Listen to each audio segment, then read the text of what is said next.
Galing kami sa Pedia last Saturday ni baby, hindi para magpa-check up, kundi para sa kanyang vaccination schedule. So bago kami mag-visit kay doc, nag-message muna ako sa kanya kung ano yung pwedeng milk na ibigay ko kay baby since nagpa-plan na ako na mag-stop mag-breastfeed kasi sobrang nakaka-drain and then nakakapagod at the same time 14 months na kasi akong nagpapa-breastfeed kay baby. Pinirecommend sa akin si doc na milk na close sa taste ng breast milk. So pumunta agad ako sa pharma, chinek ko yung price and boom. Nawid lang ako sa price ng mga gatas. Grabe, sobrang mahal na ng mga formula milk. Kaya ang sabi ko sa sarili ko, anak, mag-breastfeed pa rin tayo.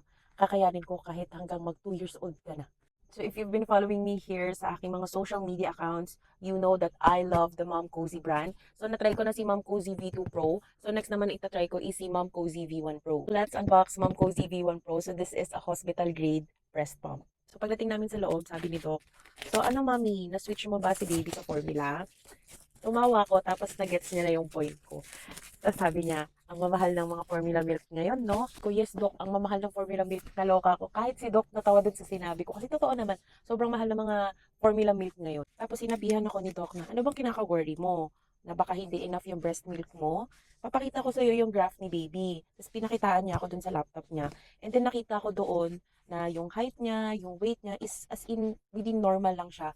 Mommy, if I were you, take advantage na meron ka pang breast milk kasi sobrang healthy ng breast milk para kay baby. If you are currently pregnant, nagpa-plan ka if magpapa-breastfeed ka ba or magpapa-formula, if kaya ng katawan mo mag-produce ng milk, breastfeed kayo kasi it's free, it's very nutritious and good for your baby. I am super thankful and blessed na up until now, meron pa rin akong breast milk na na-offer kay baby. And pag nakikita ko yung anak ko, I'm super proud kasi parang sabi ko, wow, na-produce ng body ko yung ganun klaseng breast milk. As in, napalaki ko siya gamit yung gatas ko. So, here's our Mom Cozy V1 Pro.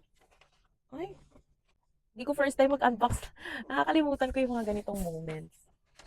So, we have here, pump motor of Mom Cozy V1 Pro.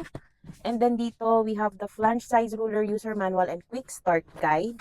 It's all in here, inside. And then, meron na rin siyang silicone valve, mga flanges like 19, 17, and then 21. Yung tubings niya. Ito yung nasa ibabaw. Ito naman yung sunod yung makikita.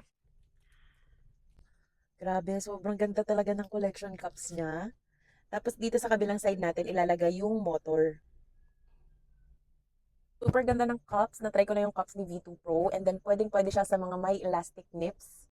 So maglalagay na lang ako ng link sa yellow basket. And yes, tuloy ang ating pagpe-breastfeed. So laban gihapon tang mga inahan nga magpa-breastfeed kay mahal ang formula.